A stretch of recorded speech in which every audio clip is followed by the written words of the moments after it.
కనానుకు చేర్చబడాల్సినటువంటి దేవుని యొక్క తపన, దేవుని యొక్క తాపత్రయము అది కలగానే మిగిలిపోయిందండి. దేవుడు ఆశించాడు కానీ వారు ఆ ఆశను సంతృప్తిపరచలేకపోయారండి. ఈ మధ్యాహ్న కాల సమయంలో దేవుడు నిన్ను, నన్ను, మనందరినీ కూడా గమ్యానికి చేర్చాలన్నది ఆయన తపన.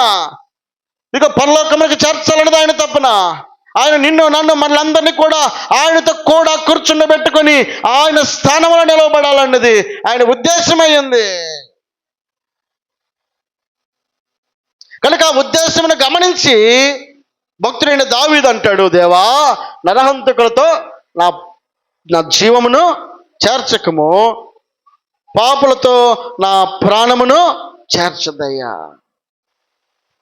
చేర్చకుండా ఉండాలి అంటే మరి దావీదులో ఉండాల్సిన క్రియలు ఉండాలిగా. దావీదుకు ఉండాల్సిన లక్షణాలు ఏంటి? అక్కడ చేర్చదంటున్నావు మంచిదే, కానీ నీలో ఉన్న లక్షణాలు ఏంటి? ఒకసారి దేవుడు పరీక్షించి, పరిశోధించి, పరిశీలించేవాడు కనుక ఆయన చేత దాచిపెట్టబడగలిగింది ఏది కూడా లేదు. మరి నీ దగ్గర ఉన్న లక్షణాలు ఏంటి ఒకసారి చెప్పు దావీదు అంటే, దావీదు అంటున్న మాట ఏమిటనంటే, మొదటి వచనం, యెహోవా నేను యథార్థవంతుడనై. అదండి దావీదులో ఉన్నటువంటి మంచి లక్షణం ఏంటినంటే, లోపల ఒకటి బయట ఒకటి కాదు, ఇంట్లో ఒకటి రోడ్డు మీద ఒకటి కాదు. ఎలాంటిదంట? దావీదు యొక్క హృదయం యథార్థముతో నిండబడి ఉందట. యథార్థతను దేవుడు కోరుకుంటా ఉన్నాడు. యథార్థత లేకుండా, నమ్మకత్వం లేకుండా నీవు నేను ఆయనకి ఇష్టమై ఏమాత్రం కూడా ఉండలేమండి.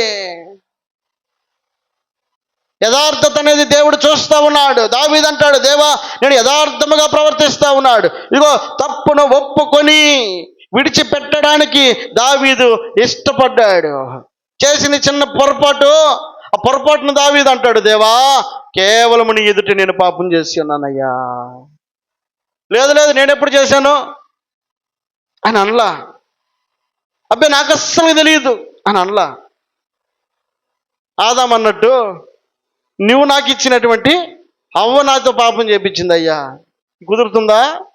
ఇక వాళ్ళు రమ్మంటే వెళ్ళాను కానీ నాకేం తెలుసయ్యా, వాళ్ళు చేయమంటే చేశాను కానీ నాకేం తెలుసయ్యా. ఈ సాకులు కుదరవండి దేవుని దగ్గర. నువ్వేమై ఉన్నావు దేవుని ఎదుట? దేవుని దగ్గర ధైర్యంగా మాట్లాడగలిగినటువంటి మాట, దేవనను పాపులతో చేర్చొద్దు. మరి చేర్చకుండా ఉండాలంటే నీలో ఉండాల్సిన గుణలక్షణం యథార్థతను దేవుడు చూస్తున్నాడు. యథార్థతను గురించి దావీదు అంటాడు, నేను యథార్థముగా ప్రవర్తిస్తున్నాను. మంచి చేసినా మంచిగానే, చెడు చేసినా దేవుని నీ పాపం చేశానయ్యా, పొరపాటు చేశానయ్యా. ఇది యథార్థత. ఈ యథార్థతను దావీదు కలిగి ఉన్నాడు కనుక దావీదు అంటాడు, నేను యథార్థముగా ప్రవర్తిస్తా ఉన్నాను. దాని క్రింద మాట్లాడతాడు, ఏమీ సందేహపడకుండా యెహోవా యందు నేను, అదండి నమ్మకం కలిగి ఉన్నాడంట. ఏమి సందేహం లేదు, చేస్తాడో చేయడో, జరుగుతుందో లేదో, ఉంటుందో లేదో, అవుతుందో లేదో, కలుగుతుందో లేదో. కొన్నిసార్లు మనకు అపనమ్మకం దేవుని దగ్గరికి వచ్చేటప్పుడు, దేవునికి ప్రాధేయపడేటప్పుడు నమ్మకత్వాన్ని కోల్పోయిన వారుగా కొన్నిసార్లు మన యొక్క భక్తి జీవితం కొనసాగుతూ ఉంటుంది. నమ్ముట నీ వలన అయితే సమస్తము సాధ్యమే.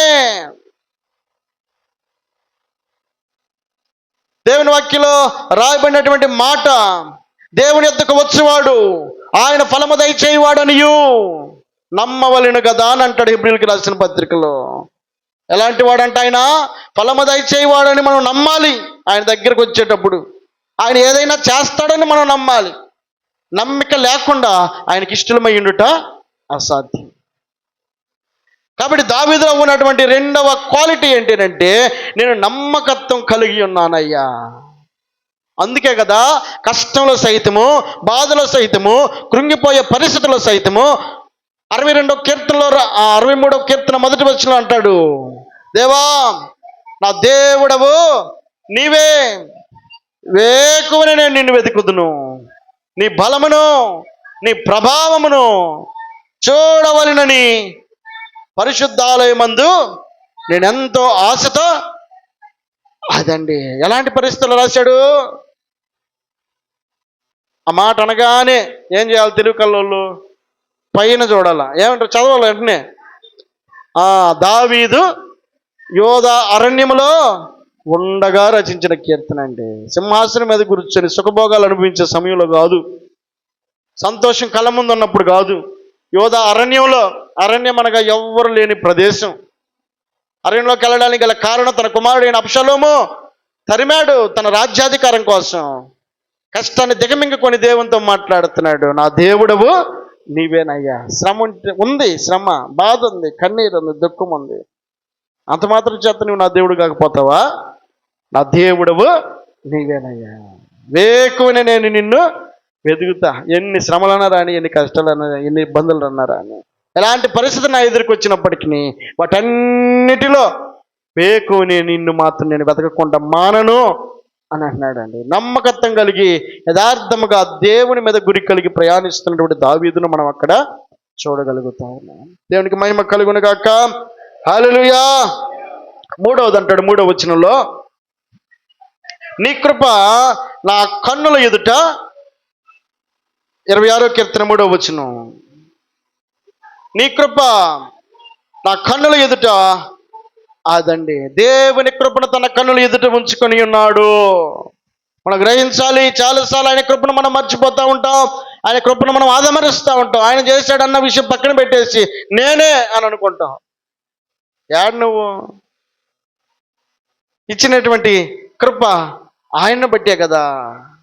ఆయన కృప లేకపోతే మనం ఏమవుతాం? కనుక జ్ఞాపకం చేస్తున్నాడు దేవుని వాక్యంలో, ఈ మధ్యాహ్న కాలంలో జ్ఞాపకం చేస్తున్నాడు మాట. దావీదు, దేవా నీ కృపను నా కన్నుల ఎదుట ఉంచుకొని ఉన్నాను. దేవుని కృప దావీదు నడిపిస్తూ ఉంది. అర్హత లేని వ్యక్తిని అర్హత కలిగించేటువంటి వ్యక్తిగా మార్చింది దేవుని యొక్క కృప మాత్రమే. ఇంతవరకు నడిపించింది దేవుని కృప మాత్రమే. పాపిగా ఉన్నటువంటి దావీదును పరిశుద్ధునిగా మార్చింది దేవుని యొక్క కృప మాత్రమే. కృప తన కళ్ళ ఎదుట ఉంచుకొని దావీదు మాట్లాడుతున్న మాట మనం జ్ఞాపకం చేసుకుంటూ ఆలోచించగలిగితే, ఈ మధ్యాహ్న కాల సమయం అండి, నీ జీవితం నా జీవితంలో దేవుడు చేసిన మేలులే కావచ్చు, కనికరించినప్పుడు తన కటాక్షమే కావచ్చు, ఏదేమైనప్పటికీ స్థితి స్థాయినైనా గుర్తించుకొనక ఆయన మనల్ని ప్రేమించినటువంటి తీరు నీవు నేను జ్ఞాపకం చేసుకోవాల్సిన వారమై ఉన్నాం. కేవలం ఆయన కృపయే. కనుక ఆయన కృప ద్వారా రక్షింపబడినటువంటి దావీదు అంటాడు, ఎన్నడూ నీ కృపను నేను మర్చిపోలేదయ్యా. నీ కృప నా కన్నుల ఎదుట ఎప్పుడూ ఉంది. ఏ రోజన్నా చూడు, ఈరోజు సజీవునిగా ఉన్నానంటే నీ కృపే. కాబట్టి లేచింది మొదలుకొని రాత్రి పడుకోబోయే వరకు దావీదు దేవుని యొక్క కృపను, దేవుని కటాక్షమును, దేవుని కనికరాన్ని అనుభవిస్తూ దావీదు దేవుణ్ణి ఘనపరచడానికి ఇష్టపడుతున్నాడు. దేవునికి మహిమ కలుగునగాక. హల్లెలూయా. 4వది అంటాడు, నీ సత్యమును అనుసరించి నడుచుకొనుచున్నాను. సత్యమేంటి? దేవుని యొక్క వాక్యము మాత్రమే.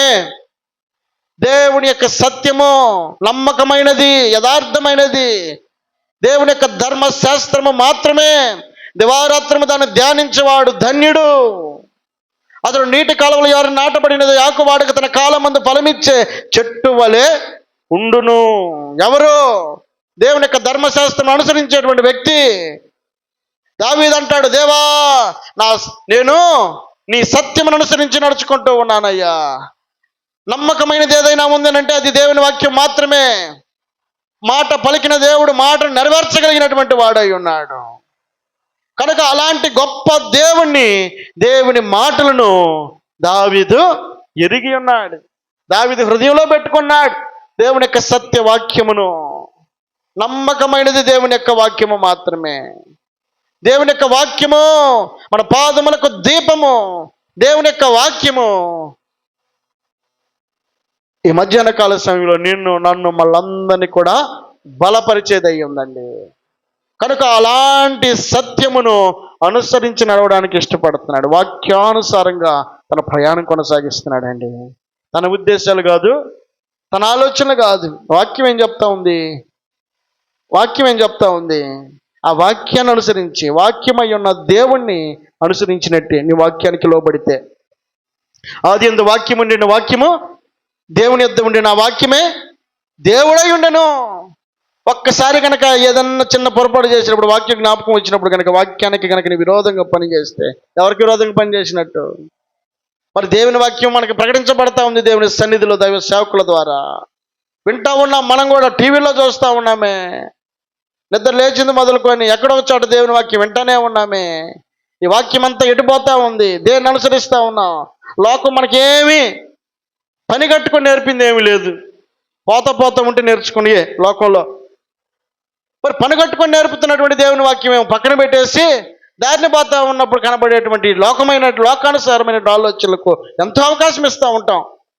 ఎవరు చెప్పింది కాదు, ఎవరో బలవంత పెట్టింది కాదండి.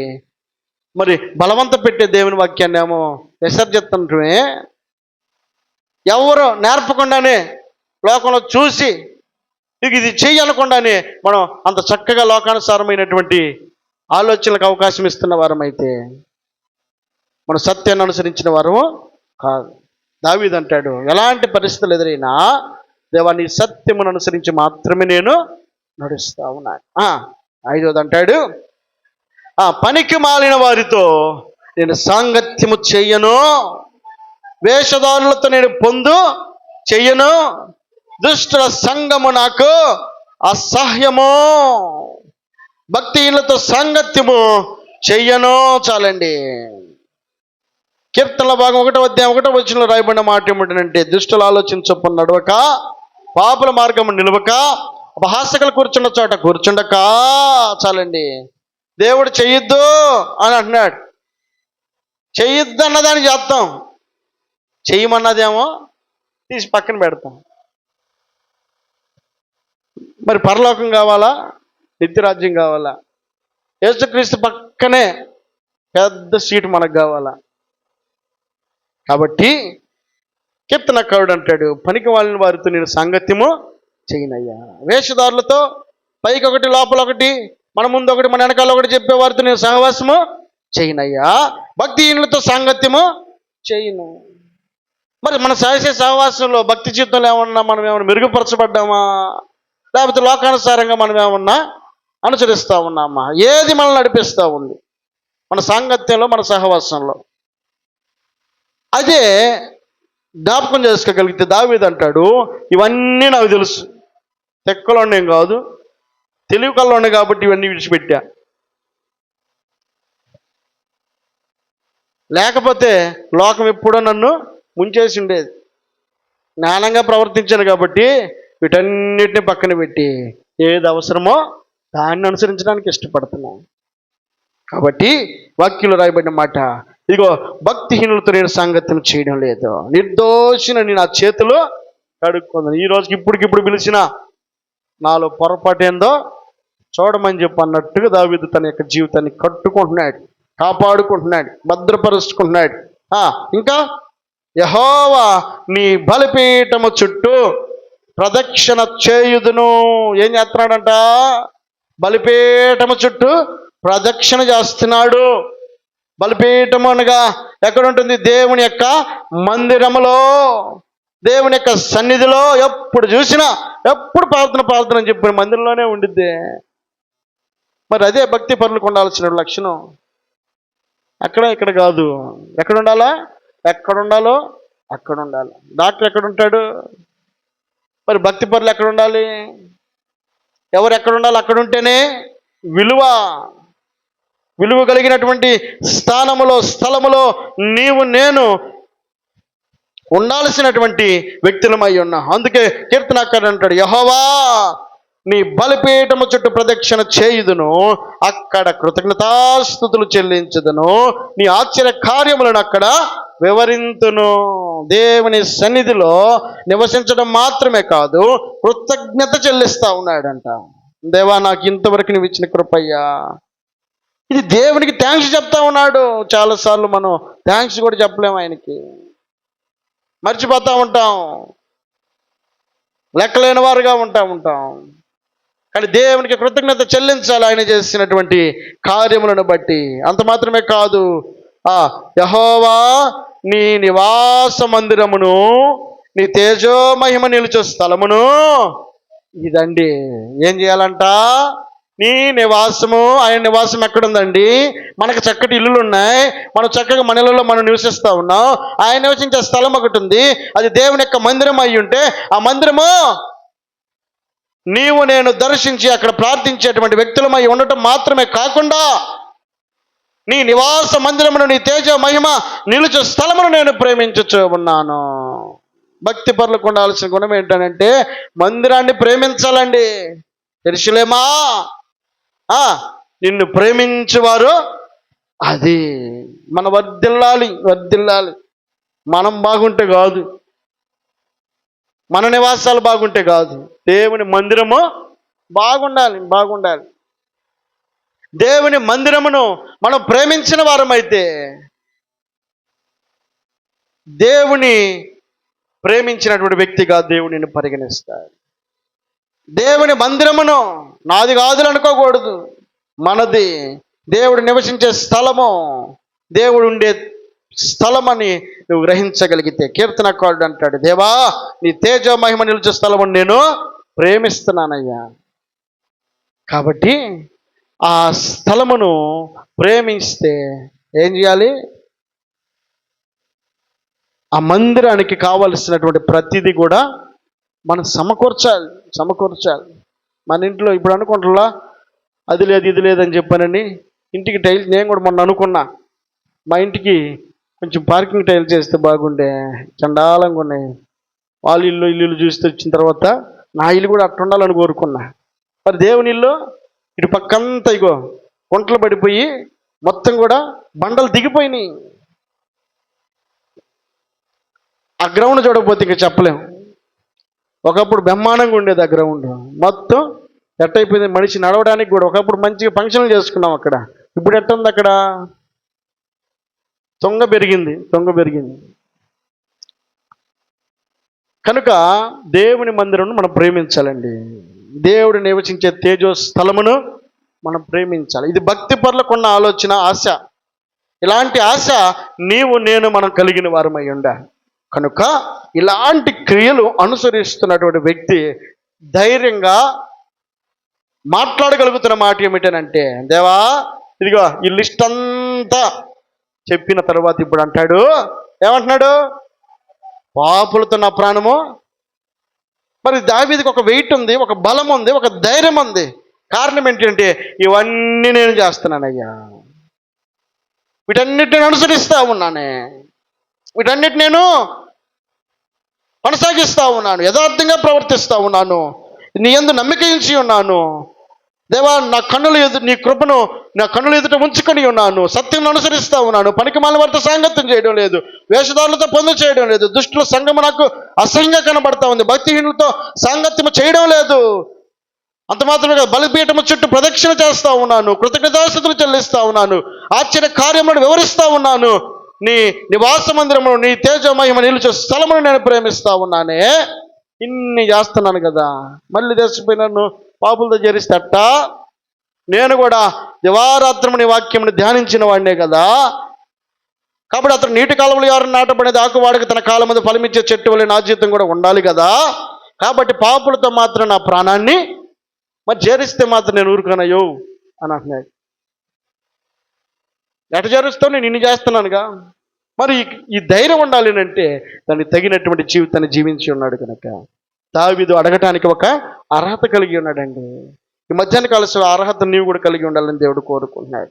దావీదు అంటున్నాడు స్పష్టంగా, దేవా పాపులతో నా ప్రాణము చేర్చక, నరహంతకులతో నా జీవము చేర్చదయ్యా. ఇది దావీదు యొక్క స్టామినా, దావీదు యొక్క ధైర్యం.